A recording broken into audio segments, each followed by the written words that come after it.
How's it going, guys? Thanks so much for watching this video and your interest in Pegaxy. So what I wanted to do is essentially introduce one of our potential burning mechanisms that is going to be on the scholar side. This is a system that we call Lease to breed, and essentially what it requires is the scholar's earnings, if you're familiar with scholars, their earnings to go towards breeding and owning a Pega, which is one of the assets in our game. So a bit of background on why we have come up with this proposal, and there will also be a link to this proposal written in Word form just on this deck as well. If you did want to read that one, you are able to. However, yes, a bit of background. The reason that we did propose this, I guess you could call it a mechanism, is because within Axie Infinity, what we were realizing is that the scholars obviously don't have any route at all to become an owner or any burning mechanisms. Essentially, all they're able to do is cash out. Because of the system, you may have already seen in the deck how, the accounts are attached separately. So an owner has their main account, then they have the scholar account, then the scholar earns into a separate account again, which is not even attached to the game itself. So obviously within Pegaxy, the scholar's account is actually attached to the game, which is beneficial in many ways, but also in a way that allows them to spend the native currency, which is the VIS token, on the platform and actually get something from it. So in this situation, what we're trying to do is kind of reshape what a scholarship is. Because the main issue is that scholarships now just create dependents, which extract value from the game and not bring it back into the game. Of course, the owners, they generally are the ones burning the VIS naturally through breeding because they have desire to grow. However, again, as I mentioned, the scholars don't have an end goal. They don't have an end. They just depend on the income. They're always going to cash out unless a system is introduced that can make them become owners. And that's what the lease to breed system is. So how does it work? What happens is that an owner will actually rent 2 Pega to a scholar on this side. However, this is not a normal scholarship system. What will happen is that 2 Pega will go up into the escrow wallet. Once the 2 Pega are up there, they display in the scholar's account. What happens with those earnings when the scholar is racing is that 100% of that scholar's earnings then go up into the escrow wallet. Now, there is the normal situation where, the owner might give the scholar 30% share and the owner is taking 70% share. So 100% of that 30% is going up into that escrow wallet. What has happened is that this manager over here, or the owner, has set an amount, let's say 12,000 VIS, as the target amount for the Pega to breed. So of course you would have seen earlier or later on in the deck as well the breeding tiers and how much it does cost. Let's say that it costs 8,000 VIS for these 2 Pega to breed. This manager is setting the goal at 12,000. So while those 2 Pega are in there being raced by this scholar, all of those earnings are going back up into the contract and adding up until it hits 12,000 VIS. Once it does hit that target, what happens is that the contract automatically breeds both of those Pega.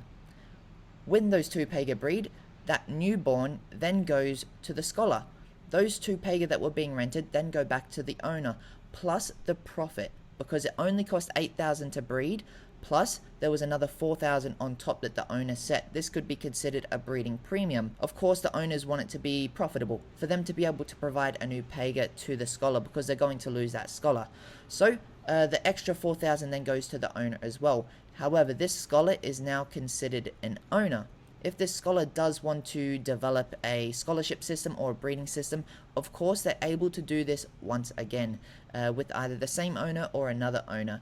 However, as you could see, 0% of that VIS from that scholarship has gone to sell or dump on the marketplace. 100% has gone back into the ecosystem, generated a new Pega, which they then own. Of course, the desire to breed is probably going to drive them not to cash out every single VIS that they do get. They may do that, of course. However, I would say the percentage is far lower than just the traditional scholarship system. So, in short, what that's created is a single scholarship, burning of 8,000 VIS, profit obviously going to the owner of 4,000 VIS, which is probably going to be burnt in another breed.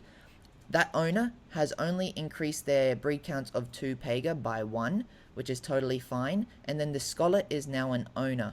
in a situation like this, what's going to happen is that likely this owner here who is running a guild is going to consider this new owner a sub-owner or a sub-guild. And what that'll do is essentially help the guild grow overall. With this mechanism in place, as you could imagine, the amount of VIS that is leaving the platform or being sold on the marketplace is far less. All of these scholars have a desire to, of course, become owners, because that's when they're in control. They're not, begging for something. They are the ones who can take 100% if they want to, or can then in turn become the owners and the managers that they wish to become. And it's totally understandable if you think, these guys may go and sell 100% every single week on week, as I mentioned earlier.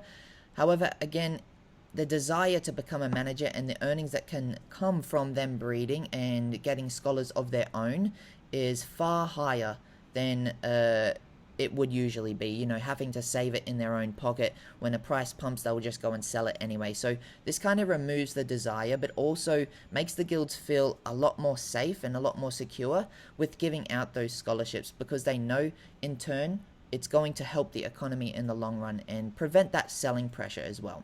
Again, this isn't a be-all, end-all solution. We definitely don't think that. However, in short, we do believe that this is able to extend the lifeline of the game by a very, very long time, create more owners, and repeat the system for a very long time, instead of creating dependence within the game which only extract value.